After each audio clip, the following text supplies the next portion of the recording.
الرحيم. الحمد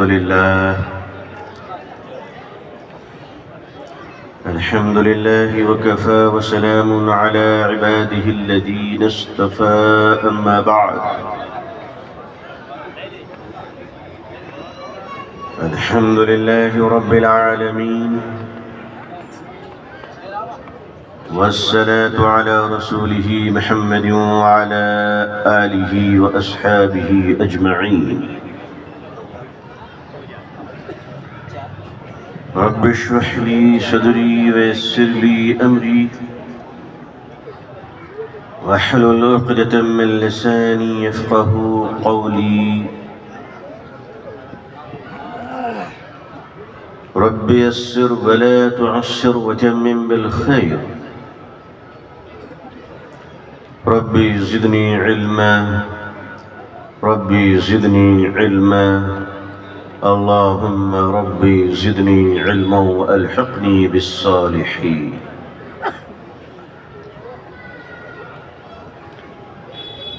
فأعوذ بالله من الشيطان الرجيم.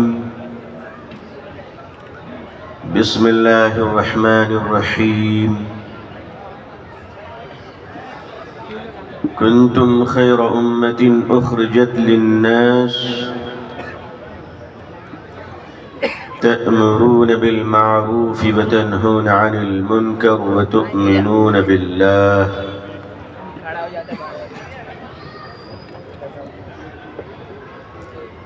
صدق الله العظيم وصدق رسوله النبي الأمي الكريم. اللهم صل على سيدنا محمد وعطرته بعدد كل معلوم لك. اللهم صل على سيدنا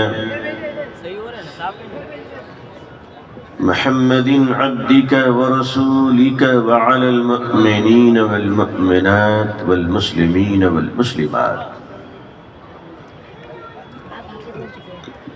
حضرات علماء کرام، بزرگان محترم،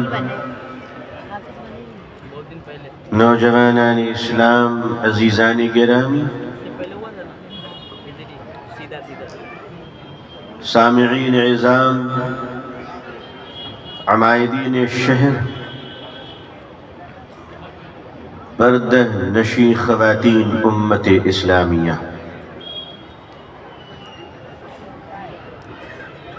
مسلمانوں کی خوبصورتی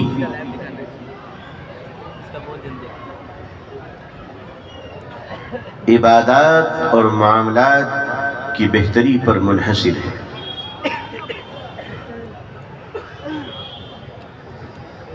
دنیا میں کوئی چیز بغیر آئیڈینٹی کے، بغیر پہچان اور شناخت کے پائی نہیں جاتی، اور اگر کوئی شے ڈسکور بھی ہو گئی تو ہم جلد سے جلد چاہتے ہیں کہ اس کا ایک نام رکھ دیا جائے.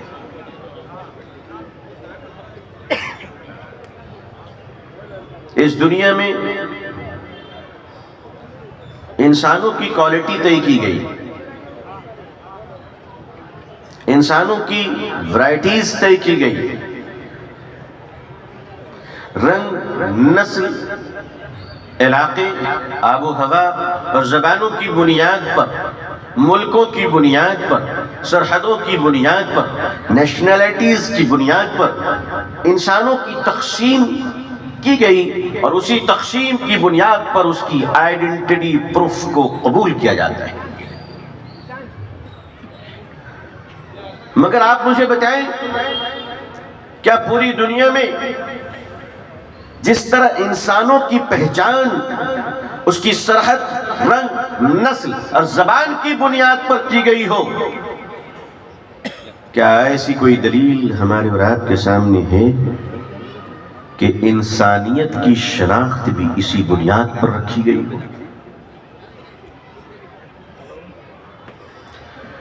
انسان کی ذات پر، انسان کی پرسنالٹیز پر ہزاروں کتابیں لکھی گئی ہیں۔ نفسیات کے ماہرین نے، فلسفے کے ماہرین نے، مزاج کی شناخت رکھنے والے عظیم مفکرین نے ہزاروں کتابیں لکھی۔ ارسطو کی تو پوری زندگی اسی پر ہے۔ کیرسٹیٹو نے، ابو موسیٰ نے، موسیٰ اشعری نے انسانیت کو الفابیٹ میں، حساب میں اس طرح متعین کر دیا کہ انسانیت کی پہچان اور شناخت کس طرح ہو انسان کی۔ لیکن انسانیت کو جس نے رخ دیا ہو، انسانیت کے قبلے کو جس نے درست کیا ہو، انسان کے اندر دبی ہوئی انسانیت کو اگر کسی نے زندہ کیا ہو تو مسلمان اپنی زبان سے کیا کہے گا؟ وہ دنیا کے ایک عظیم مصنف ایچ مائیکل ہارٹ، یہودی، 23 سال کے ریسرچ کے بعد ایک کتاب لکھتا ہے اور کہتا دی 100 اس کائنات کا سب سے بڑا انسان اگر معلم انسانیت کوئی ہے تو وہ محمد رسول اللہ صلی اللہ علیہ وسلم کی ذات ہے۔ وہ اس کتاب کا اجرا کروانا چاہتا ہے، وہ اس کتاب کی انوگریشن چاہتا ہے۔ امریکہ کے فنکشن ہال میں لوگ بیٹھے ہیں، دانشور، مفکرین، ارباب فکر و دانش، اور جیسے اس نے کہا کہ لوگوں، دنیا کے سب سے بڑے انسان کا نام محمد رسول اللہ صلی اللہ علیہ وسلم ہے، کوہرام مچ گیا۔ ایوان کفر کے اور شرک میں، ایوان باطل میں زلزلہ آ گیا۔ وہ کانپنے لگے، تڑپنے لگے کہ تو نے یہ ظلم کیسے کیا؟ کیا تجھے دنیا میں کوئی انسان نہیں ملا؟ تو ایچ مائیکل ہارٹ نے کہا میں نے تو بہت تلاشا تھا، اگر تمہارے سامنے کوئی ہے تو ان کے برابری کا دکھا دو۔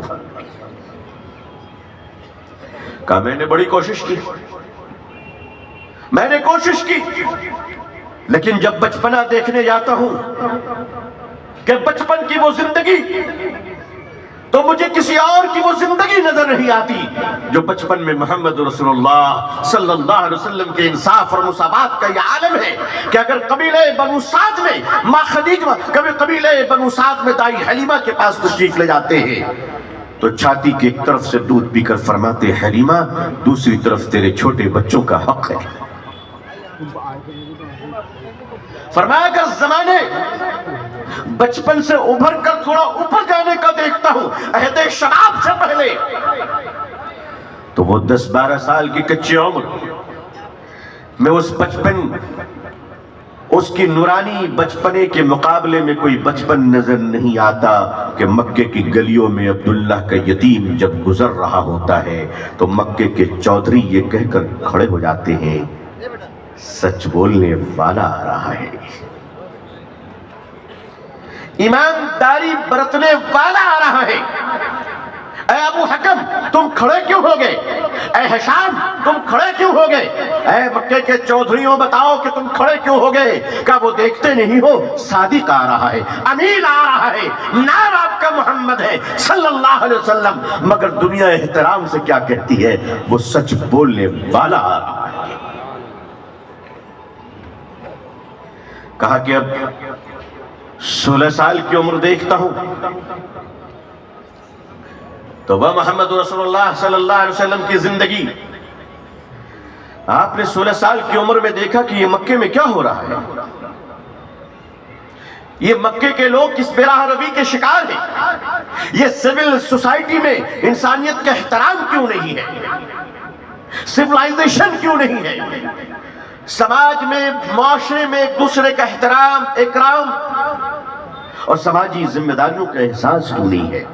اگر مکے میں کوئی تجارت کرنے والا آتا ہے تو کوئی دبنگ، بہوبلی، طاقتور اس کا سامان اس سے چھین کیوں لیتا ہے؟ وہ روتا ہے تو اسے پیسے کیوں نہیں دیے جاتے؟ قرض لینے والا لے لیتا ہے واپس کیوں نہیں کرتا؟ غریبوں کو دبایا کیوں جا رہا ہے؟ غلاموں پہ ظلم کیوں کیے جا رہے ہیں؟ عورتوں کو ان کی انسانی آزادی کیوں نہیں دی جا رہی ہے؟ اس لفظ پر توجہ فرمائیے گا، میں نے اس کے انسانی تقاضے کی آزادی کی بات کی ہے، میں نے ان آوارہ مردوں کے مطالبے والی آزادی کی بات نہیں کی ہے۔ اس دنیا میں بیوہ عورت کو سہاگن بننے کی اجازت نہیں تھی۔ 1500 سال پہلے خود ہمارے دیش میں پتی کے چتا کے ساتھ اس کی پتنی کو زندہ جلا کر ستی کر دیا جاتا تھا۔ جس زمانے میں تم مرے ہوئے پتی کے ساتھ اس کی دھرم پتنی کو زندہ جلا کر مار دیا کرتے تھے، اسی زمانے میں مکے کا ایک نوجوان 25 سال کی عمر میں ایک 40 سال کی بیوہ عورت سے نکاح کر کر دنیا کو بتاتا ہے کہ بیوہ مرنے کے لیے نہیں، سہاگن بننے کے لیے ہوا کرتی ہے۔ وہ کام تھا، وہ سوائے محمد رسول اللہ صلی اللہ علیہ وسلم کے سوا کوئی دوسرا بھی تھا؟ عورتوں کی آزادی کی باتیں بڑی ہوتی ہیں، آزادی آزادی آزادی۔ مسٹر مہاشے، میں بھی جانتا ہوں تم کون سی آزادی چاہ رہے ہو، میں تمہارا ہی تو اسپیشلسٹ ہوں، مجھے تمہاری نس نس کا پتہ ہے، بھلا سپیڑے کو سانپ کا پتہ نہ ہو؟ یہ دنیا کے آوارہ لوگ عورتوں کی آزادی نہیں چاہتے ہیں، یہ ہر عورت تک پہنچنے کی آزادی چاہتے ہیں۔ میں بھی آزادی کا قائل ہوں، بے شک پنجرے میں بند کبوتر کو آزادی ملنی چاہیے، مگر دروازہ کھولنے والی اگر بلی ہو تو اندر ہی رہنا بہتر ہے۔ یہ جو بھیڑیے ان کو ازلی دشمن ہے اسلام اور مسلمانوں سے، اور ہونی بھی چاہیے۔ کیوں؟ مسلمانوں، دنیا کی ہر برائی سے تم نے پنگا لے رکھا ہے۔ دنیا کی اتنی بڑی industry, drug industry, cocaine industry, نشے کی انڈسٹری، جس پر اربوں کھربوں روپے کمائے جاتے ہیں، اس اربوں کھربوں روپے کی نشہ بیچ کر کمانے والی کمپنی کے خلاف ایک بیچارہ لنگی پہننے والا ایک غریب امام مسجد میں کھڑا ہو کر اس سے پنگا لے رہا ہے۔ یہ اسی کا جگر ہے، یہ اسی کا جگر ہے۔ نشہ انڈسٹری کے خلاف مسلمان بولتا ہے، اسلام بولتا ہے۔ دنیا کی اربوں روپے کی انڈسٹری، سود، انٹرسٹ، جس پر ورلڈ بینک نے دنیا کے نہ جانے کتنے ملکوں کو غلام بنا لیا۔ شری لنکا کی تباہی کے پیچھے چائنا کا وہ قرض ہے جس کے سود دیتے دیتے شری لنکا کی کمر ٹوٹ گئی۔ آج مالدیو جیسا چھوٹا ملک چائنا کے خونی چنگل میں آ چکا ہے۔ سودی نظام جسے 1500 سال پہلے میرے آقا صلی اللہ علیہ وسلم نے فرمایا تھا میدان عرفات میں کہ میں سودی لین دین کو آج اپنے قدموں تلے روند رہا ہوں، اور میرے اپنے چچا حضرت عباس کے سود کے ساتھ ساتھ میں اصل کو بھی معاف کر رہا ہوں، سود کو معاف کر رہا ہوں۔ جب خبر ملی حضرت عباس کو تو فرماتے ہیں بھتیجے نے سود معاف کی ہے، میں تو اصل بھی معاف کرتا ہوں۔ آج اس سود کے خلاف بولنے والا کون ہے دنیا میں؟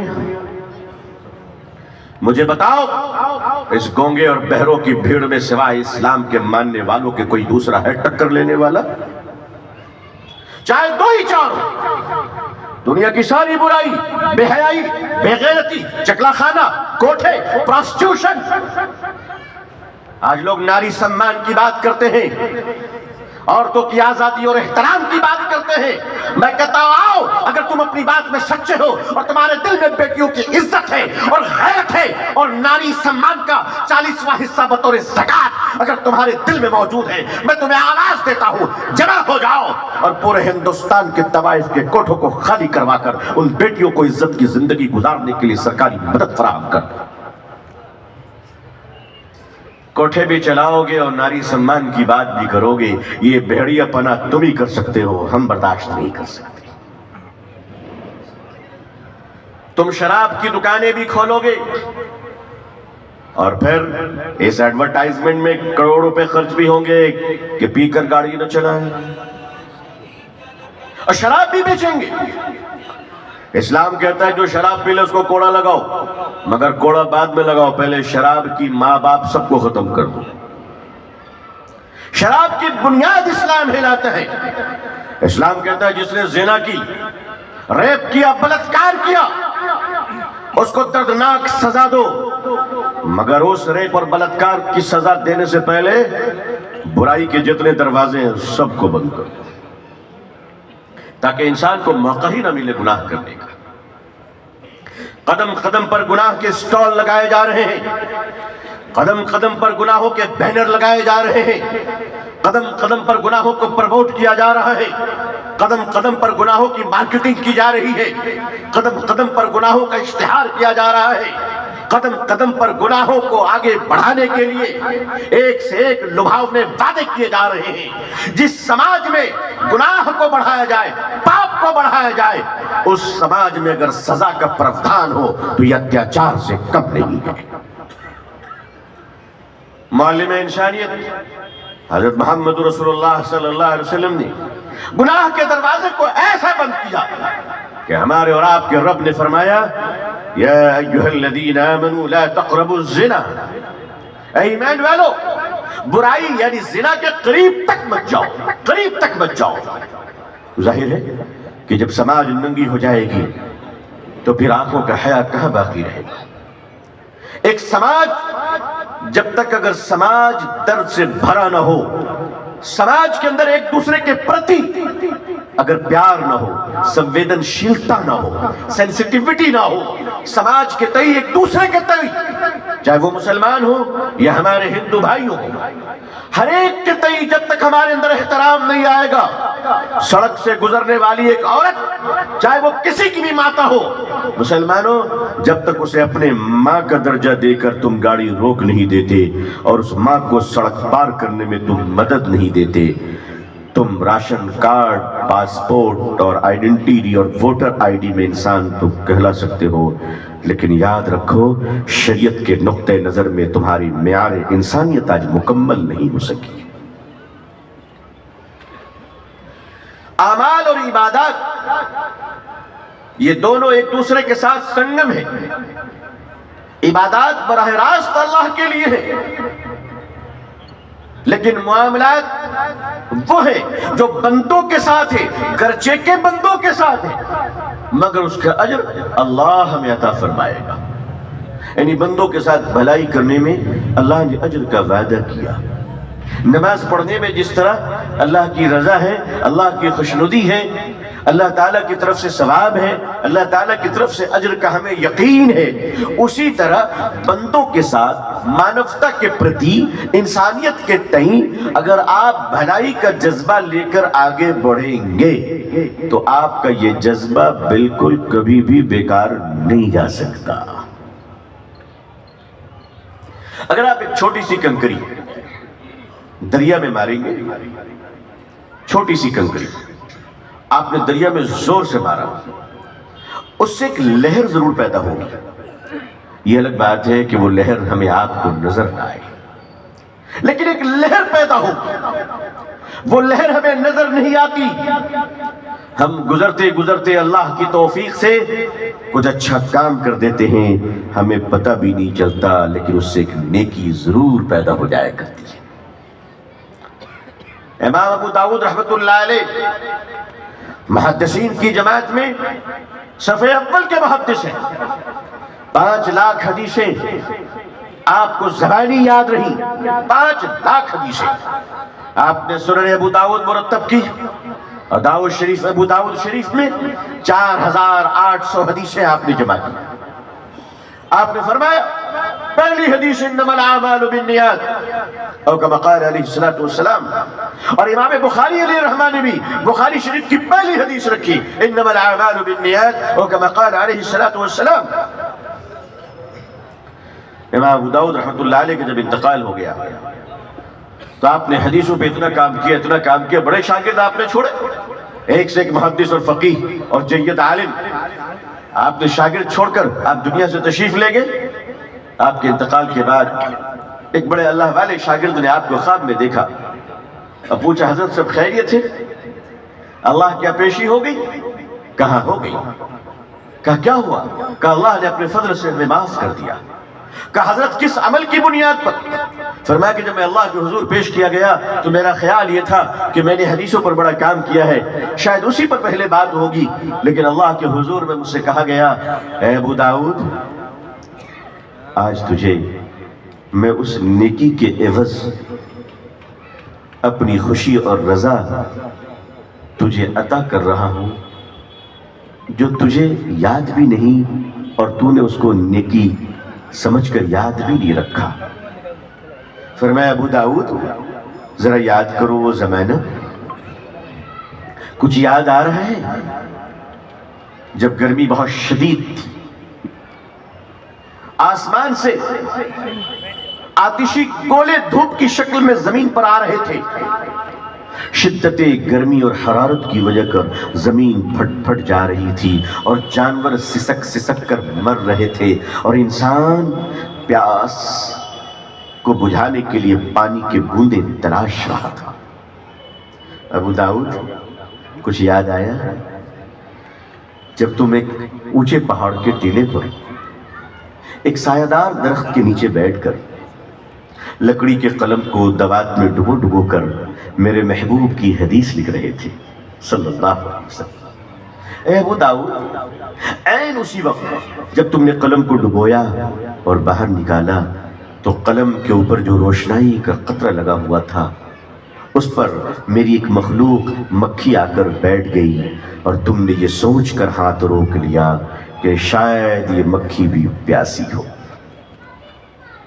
ہاں ابو داؤد، وہ مکھی پیاسی تھی، اس مکھی نے اپنی پیاس بجھا کر مجھ سے تیری مغفرت کی فریاد کی ہے۔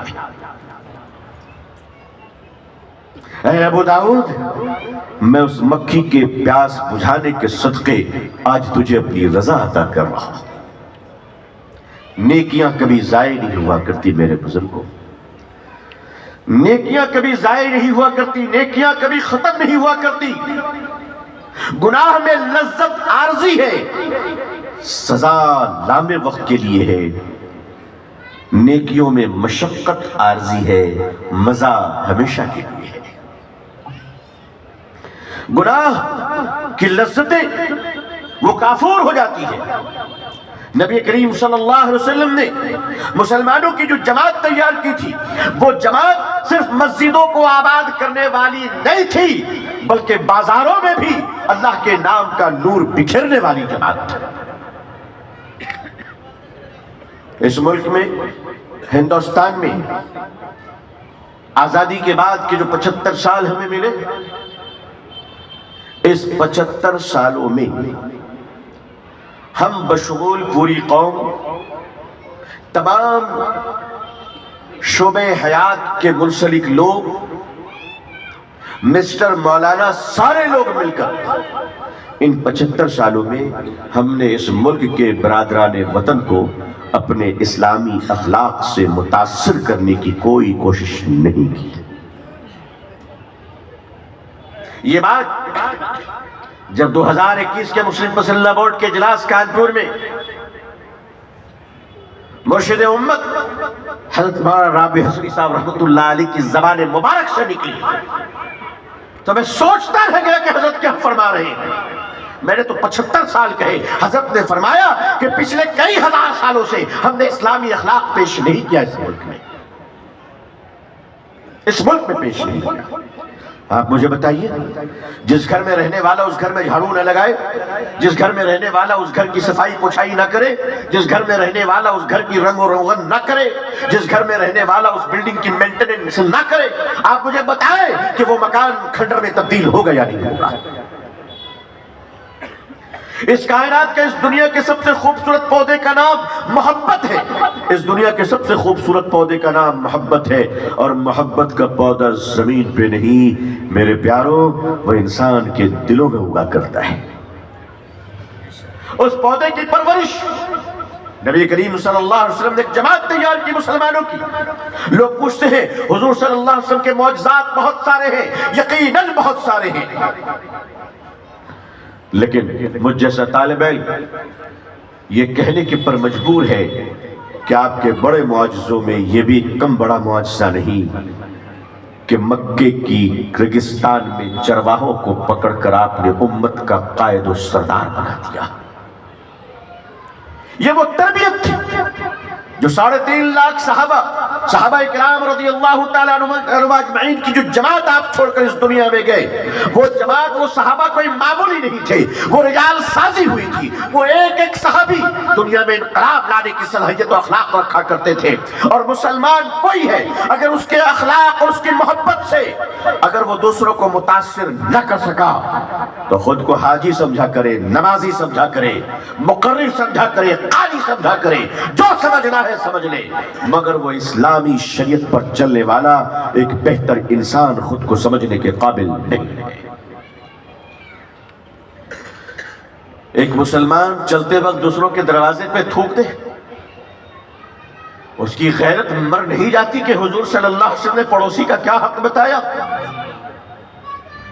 ایک دکاندار اپنے دکان پر بیٹھا بیٹھا کلی اس طرح کرے کہ پانی کے چھینٹے باہر جائے اور لوگوں کے کپڑے خراب ہو، اگر تم نے وضو کی کلی بھی پھینکی ہے تو میاں تمہاری نماز کا کیا ہوگا مجھے معلوم نہیں، مگر سڑک پر کھڑے ہو کر معافی مانگو ورنہ تیرا بیڑا غرق ہو جائے گا۔ پان گٹکا کھا کر سڑک پہ اپنے خاندان کے نام و نشان چھوڑ کر جانے والوں، کچھ تو غیرت کرو، کچھ تو احساس کرو کہ تم مسلمان ہو۔ بے ترتیب زندگی گزارنے والوں، تم یہ کیوں نہیں سوچتے کہ تم مسلمان ہو؟ ٹریفک کی لال بتی پر کھڑے ہو کر ٹیلی فون میں گالیاں بکنے والوں، تم یہ کیوں نہیں سوچتے کہ تم مسلمان ہو؟ بغیر ہیلمٹ کر چل کر قانون توڑنے والوں، بد زبانی کرنے والوں، تم یہ کیوں نہیں سوچتے کہ تم مسلمان ہو؟ دکانوں پر بیٹھ کر جھوٹ بولنے والوں، کاروبار میں جھوٹی زندگی گزارنے والوں، تم ایک بار کیوں نہیں سوچتے کہ تم مسلمان ہو؟ دنیا کی کسی برائی پہ نظر نہیں رکھتی ہے جتنا مسلمانوں کے کردار پہ نظر رکھا جاتا ہے۔ اس کی وجہ جانتے ہیں کیا ہے؟ بالکل صحیح ہے، مسلمان پہ نظر رکھنی چاہیے۔ اور مجھے کہہ لینے دیجئے، ہندوستان میں نفرت اسلام سے نہیں ہے بلکہ مسلمانوں کی بد کرداری سے نفرت ہے۔ شراب بیچنے والوں پہ نظر نہیں رکھی جائے گی، سود خوری کرنے والوں پہ نظر نہیں رکھی جائے گی، نظر مسلمانوں تمہیں پہ رکھی جائے گی۔ اس کی وجہ جانتے ہو کیا ہے؟ یہ جو سبزی تولنے والی ترازو ہوتی ہے نا، اس سبزی تولنے والی ترازو پہ اگر 20-25 مکھی بیٹھ جائے تو کوئی فرق پڑنے والا ہے؟ بولو بھائی، ارے آلو بیگن پہ اگر 20-25 مکھیاں بیٹھ گئی تو کوئی فرق پڑے گا؟ لیکن ہیرے اور زیور توڑنے والی ترازو پہ اگر ایک آدھ مکھی بھی بیٹھ گئی میاں تو 15-16 ہزار کا فرق پڑ جائے گا۔ پڑے گا کہ نہیں پڑے گا؟ یہ پوری دنیا اگر گناہوں میں بھی ڈوب جائے تو کوئی فرق نہیں پڑے گا، لیکن مسلمانوں تم تو اللہ تعالیٰ کی پسند کی ہوئی بہترین جماعت ہو۔ اللہ نے تمہاری شان قرآن میں بیان کر دیا، اللہ نے تمہیں اکرام سے نوازا، اللہ نے تمہیں حضور صلی اللہ علیہ وسلم کی شریعت و سنت عطا کی، اللہ نے تمہیں علماء عطا کیے، اکابرین عطا کیے، خانقاہوں، زندہ خانقاہوں میں اکابرین کے ساتھ ساتھ تمہیں اللہ نے صوفیہ کی جماعت عطا کی۔ آج گلی گلی تبلیغی جماعت، گلی گلی مدرسے، گلی گلی خانقاہیں، الحمدللہ مجھ جیسے چھوٹے موٹے آدمی کی تقریریں، بڑے بڑے علماء اور اکابرین کے واعظ و نصیحت، ہندوستان کے ہر گلی ہر چپے میں دین کی باتیں ہو رہی ہیں۔ اس کے باوجود بھی میں آپ سے کہتا ہوں کہ 80 سے 85% مسلمان اس ملک میں جھوٹ بولتا ہے، جھوٹ بولتا ہے۔ سچ بولنے والے اب آپ حیران ہو جائیں گے میرے بزرگوں، جاپان میں مسلمان نہیں ہے مگر اسلام ہے، مسلمان نہیں ہے مگر اسلام ہے۔ وہ اتنے سچے ہوتے ہیں، اتنے سچے ہوتے ہیں کہ شراب خانے میں بیٹھ کر بھی سچ بولتے ہیں۔ جاپان کے بچے، ان کو جھوٹ معلوم ہی نہیں کہ جھوٹ کسے کہتے ہیں، اور وہ نہیں جانتے، اللہ کو نہیں جانتے، رسول صلی اللہ علیہ وسلم کو نہیں جانتے، شریعت کو نہیں جانتے، وہ اسلام کو نہیں جانتے، وہ آخرت کو نہیں جانتے، مگر وہ سچ بولتے ہیں، اور اتنا سچ بولتے ہیں کہ شراب خانے میں بھی بیٹھ کر سچ بولتے ہیں، اور ہم اتنا اسلام جانتے ہیں کہ مسجد میں بھی بیٹھ کر جھوٹ بولتے ہیں۔ مسلمانوں کی ایمانداری، میں ایک مسجد میں گیا تو میں نے کہا بھائی پانی پینا ہے، تو دیکھا کہ کولر لگی ہے اور اس کے اوپر اسٹیل کے 2 گلاس بیچارے مجبور بے بس قیدی کی طرح، ایسا لگتا ہے کہ آتنکوادی پکڑ کے رکھا گیا ہے۔ اس گلاس کو سوچئے 10 روپے کے گلاس کو زنجیر سے باندھ کر رکھا گیا، اس سے مسلمانوں کا کیریکٹر پتہ چلتا ہے کہ اس گلاس کو باندھ کر رکھا گیا کہ تو محفوظ ہے، اگر کھول دوں گا تو میری قوم تجھے پتہ نہیں کہاں غائب کر دے گی۔ یہ ہماری مسجدوں کا حال ہے، جس قوم کو جوتے چپل ترتیب سے کھولنا نہ آتا ہو۔ میں آ رہا تھا تو ہمارے کوئی بھائی محی سنہ کا ذکر فرما رہے تھے، اللہ اکبر اللہ اکبر، اور میرے بارے میں کہتے تربیت یافتہ، آپ دعا کر دیجئے مجھے کچھ آتا وقت نہیں۔ یہ کہاں اللہ والے، کہاں یہ بزرگ، ہم نے تو ان کی جوتیاں بھی صحیح سے نہیں دیکھی ہے، لوگ پتہ نہیں کیا کیا بول دیا کرتے۔ میں اپنے نقیب جلسہ حضرات سے بہت خوف زدہ رہتا ہوں، اس کی وجہ ہے کہ وہ میرے بارے میں ایسی سی باتیں بتا دیتے ہیں جو میرے امی ابو کو بھی نہیں معلوم ہے۔ نہیں، آپ لوگ تو اچھے آدمی ہیں، کوئی کہتے صاحب خلیفہ ہیں، کوئی کہتے تربیت یافتہ ہے، میری اوقات ہے، میں اپنی اوقات جانتا ہوں۔ مجھے تو اللہ والوں کی جوتیاں نصیب ہو جائیں یہ میرے لیے بہت ہے۔ یہ سب مارکیٹنگ کی چیزیں ہیں، آج کل پیری مریدی بھی چائنیز آئٹم ہو گیا۔ ایسے ایسے مارکیٹ میں پیر لانچ ہو گئے ہیں کہ صبح ٹیلی فون پر بیعت ہو جائیے، دوپہر میں آن لائن نذرانہ ٹرانسفر کر دیجئے، شام میں واٹس ایپ پہ خلافت آ جا رہی ہے، اور دوسرے دن سوشل میڈیا پہ مبارکبادی، ہمارے حضرت کو فلاں جگہ سے خلافت مل گئی ہے، اور جتنی خلافت ملتی گئی اتنا پیٹ بڑھتا چلا گیا۔ اور بعض لوگوں کے پیٹ بڑھنے کا یہ عالم ہوتا ہے کہ میں کبھی کبھی مسافہ کر کے معانقہ کرنا چاہتا ہوں تو آپ یقین مانیے میں گلے تک پہنچ ہی نہیں پاتا ہوں، میں مزار شریف کے ہی بوسہ لے کر واپس آ جاتا ہوں۔ بھائی پورے مریدوں کا دیغ اندر رکھا ہوا ہے، میاں کبھی اپنی صحت کا بھی خیال کر لو۔ کم کھانا بھی سنت ہے حضور صلی اللہ علیہ وسلم کی۔ 14 جگہ گئے تو 14 جگہ کے دسترخوان پہ کھائے جا رہے ہیں، کھائے جا رہے ہیں، کھائے جا رہے ہیں، ایسا لگ رہا ہے جیسے دسترخوان پہ فتح مبین کا سلسلہ جاری ہے۔ بھئی کچھ اپنے اوپر کنٹرول بھی کرنا سیکھو، کم کھانا بھی سیکھو بھائی، اپنی صحت کا خیال رکھو۔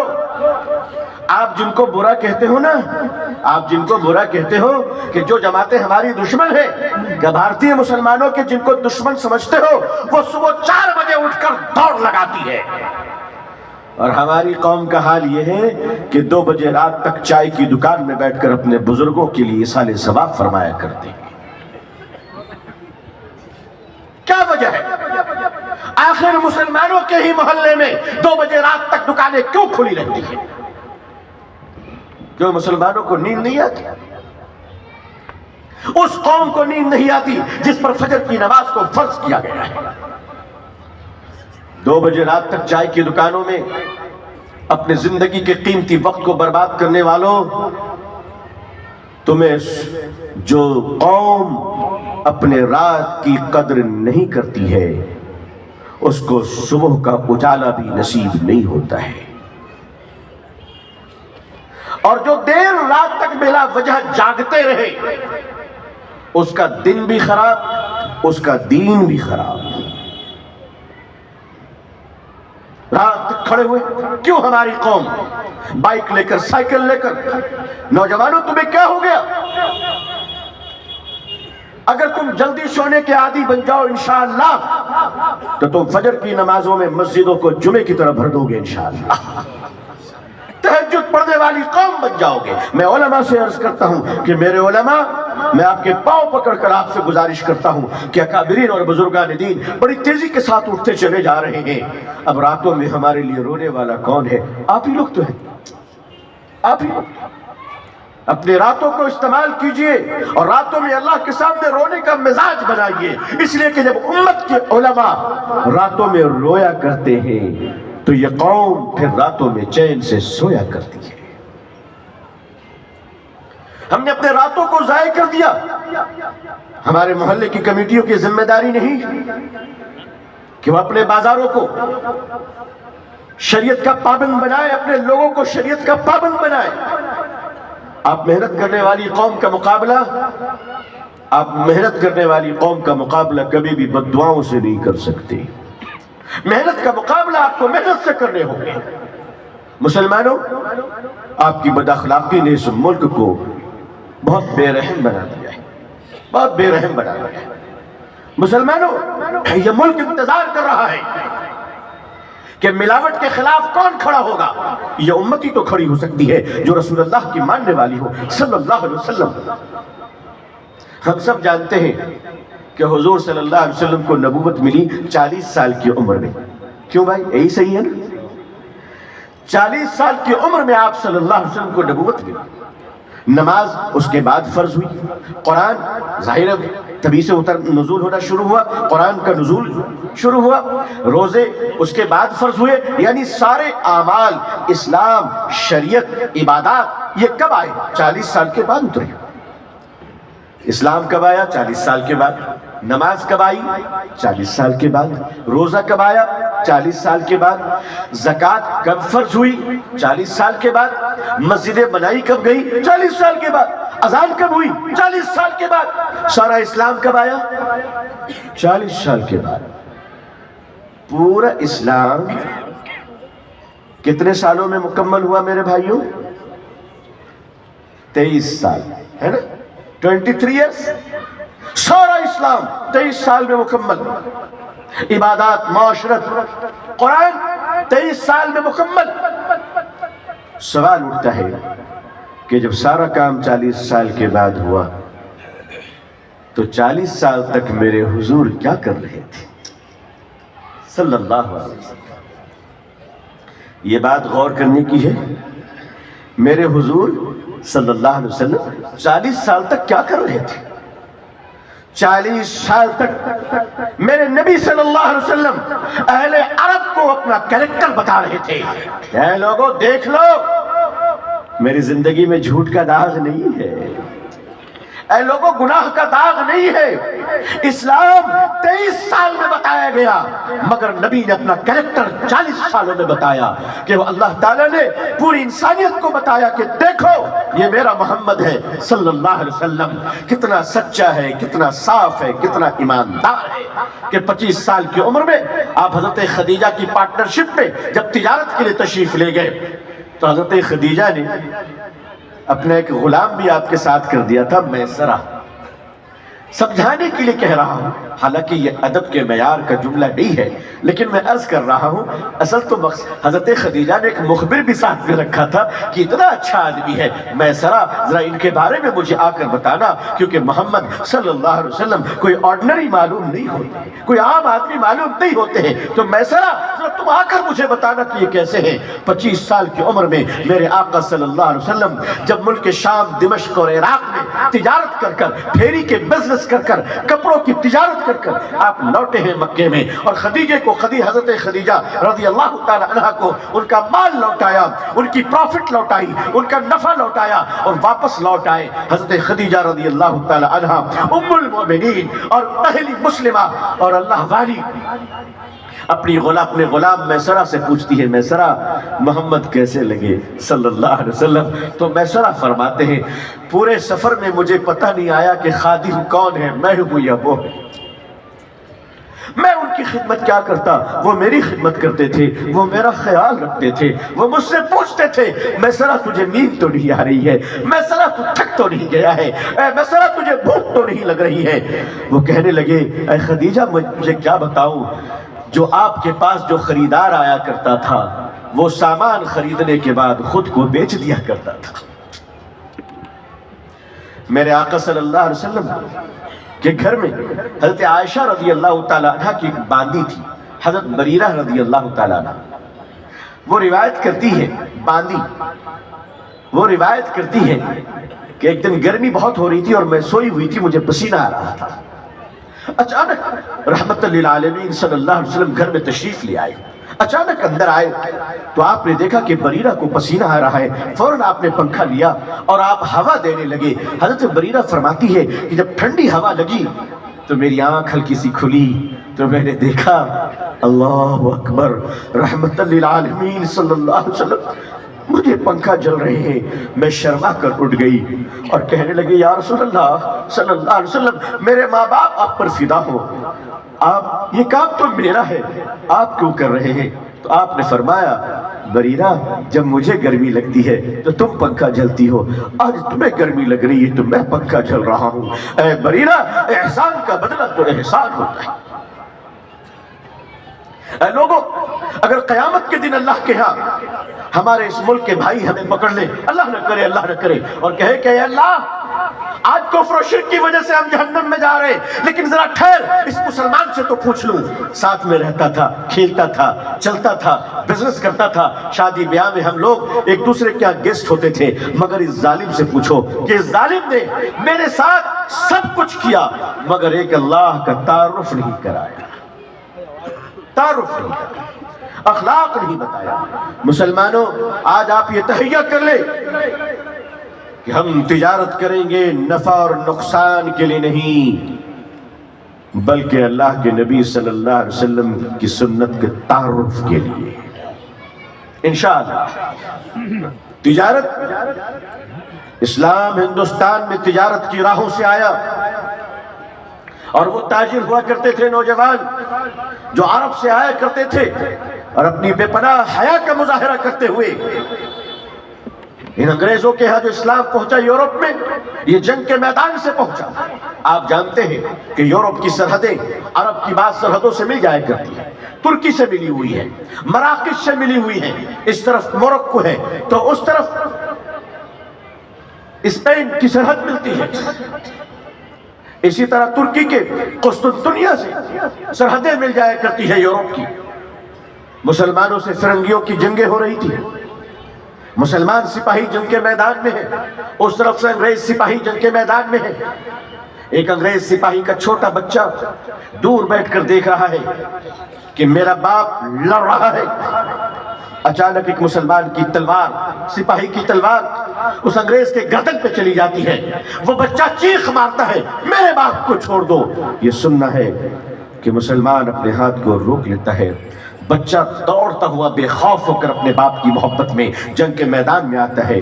مسلمان اپنی تلوار کو نیچے رکھتا ہے، بچے کو گود میں اٹھاتا ہے۔ وہ انگریز سپاہی کہتا ہے مسلمان تو نے یہ کیا کر دیا؟ تیرے لیے تو بڑا موقع تھا کہ باپ بیٹے دونوں کو نپٹا دیتا، تجھے ڈر نہیں لگا کہ تو نے تلوار نیچے کر دی؟ میں تجھے تیرا قتل کر سکتا تھا۔ اس مسلمان سپاہی نے روتے ہوئے کہا کہ ہم جس رسول کے ماننے والے ہیں صلی اللہ علیہ وسلم، انہوں نے جنگ کے میدان میں بھی بچوں پر ہاتھ اٹھانے سے منع فرمایا ہے۔ میں حضور کی سنت ادا کرتے ہوئے صلی اللہ علیہ وسلم اگر تیری تلوار سے مر بھی گیا تو درجہ شہادت پا جاؤں گا، جان دے سکتا ہوں مگر میرے آقا کی سنت کو چھوڑ نہیں سکتا صلی اللہ علیہ وسلم۔ اے مسلمانوں، تم اپنے اخلاق سڑک پہ بتا نہیں سکتے، اپنے بچوں کو آپ بائک دلاتے ہیں، اچھی بات ہے دلائیے، میں روکتا نہیں، مگر بائک دلاتے وقت یہ بتا دیجئے گا بیٹا سڑک پہ جب تم چلو گے تو اسی سے آدمی کو پتہ چل جائے گا کہ تم اچھے ماں باپ کی اولاد ہو یا برے ماں باپ کی اولاد ہو۔ تیرے چرتر سے، تیرے طریقے سے، تیری زبان سے اس بات کا علم ہو جائے۔ ہم مسلمان تو بن جائیں، اخلاق کی تربیت تو لے لیں۔ آپ اپنے کاروبار کی دکان، کاروبار کی جگہوں پہ بیٹھ کر آپ وہاں پر بتائیے، اپنی نظریں برودرا میں جب عرب کے مسلمان تجارت کے لیے آئے تو ان کی دکانوں پہ برودرا کے مہاراج کے گھر کی مہیلائیں شاپنگ کرنے کے لیے آ گئی۔ جیسے وہ لوگ آئیں، سارے مسلم عرب تاجروں نے اپنی نظریں نیچی کر لی۔ اس میں سے ایک بہن کہتی ہے بھائی تم نظر اٹھا کر ہم سے بات کیوں نہیں کرتے، ہم لوگ اتنے برے تو نہیں ہیں۔ اس نوجوان نے کہا بہن بات یہ ہے کہ ہم جس رسول صلی اللہ علیہ وسلم کے ماننے والے ہیں انہوں نے ہمیں تجارت کرنے کی اجازت دی ہے، دوسروں کے ماں بہن کو گھورنے کی اجازت نہیں دی ہے۔ اس ملک کے، آپ ملکوں کی فتح کی بات کرتے ہیں، اسلام تو دلوں کی فتح کی باتیں کرتا ہے۔ آپ دلوں کو فتح کر لیجئے میرے بزرگوں، میرے بھائیوں، میرے نوجوانوں، میری بہنوں، تم دلوں کو فتح کر لو۔ جس نے اپنے اخلاق سے دلوں کو فتح کر لیا اسے ملک فتح کرنے کی ضرورت نہیں پڑتی ہے۔ اگر تم نے دلوں کو فتح نہ کیا، اگر تم نے اللہ کو راضی نہ کیا، غیرت اور حیا کو تم نے اپنا شعار نہ بنایا، ایمانداری اور دیانتداری کو اگر تم نے قبول نہ کیا، تو یاد رکھو اگر پورے پارلیمنٹ بھی تم سے بھر جائے اور تم اس ملک کے وزیر اعظم بھی بن جاؤ، پھر بھی تم عزت دار نہیں بن سکتے، اس لیے کہ اللہ نے عزت وزارت کی کرسی میں نہیں، اللہ نے ایمان میں عزت رکھا ہے۔ وَأَنْتُمُ الْأَعْلَوْنَ إِن كُنتُم مُؤْمِنِينَ۔ اللہ سے دعا کیجئے کہ اللہ تعالیٰ پوری دنیا میں ہم سب کو اسلام کی عزت دیکھنا نصیب فرمائے۔ اللہ تعالیٰ اقوام عالم اور اہل ہندوستان کے دلوں میں اسلام کے لیے اور مسلمانوں کے لیے جذبہ محبت و احترام و اکرام پیدا فرمائے۔ اللہ تعالیٰ ہمارے دیش بھارت میں امن و شانتی عطا فرمائے۔ یہاں رہنے والے مسلمان بھائی، ہندو بھائی، ہر ذات برادری کے درمیان انسانیت کی بنیاد پر پیار اور محبت عطا فرمائے۔ اللہ تعالیٰ آپ سب کو اور ہم سب کو اور آپ کے اور ہم سب کے اہل و عیال کو عزت، عافیت، سلامتی، خیر، خوشحالی، صحت و تندرستی کے ساتھ اسلام پر زندگی، ایمان پر خاتمہ نصیب فرمائے۔ آپ سب سے درخواست ہے کہ اپنی دعاؤں میں ہمیں یاد رکھیے گا۔ دوسری درخواست کہ میں آپ سب کو اٹھتے وقت سلام کر لوں گا، آپ جواب دے دیں گے، بات مکمل ہو جائے گی۔ مجھے یقین ہے کہ آپ سب بہت سمجھدار ہیں، آپ سمجھ چکے میرا میسج کیا ہے۔ اپنی دعاؤں میں یاد رکھیے گا۔ آخر دعوانا الحمدللہ رب العالمین، والسلام علیکم ورحمۃ اللہ وبرکاتہ۔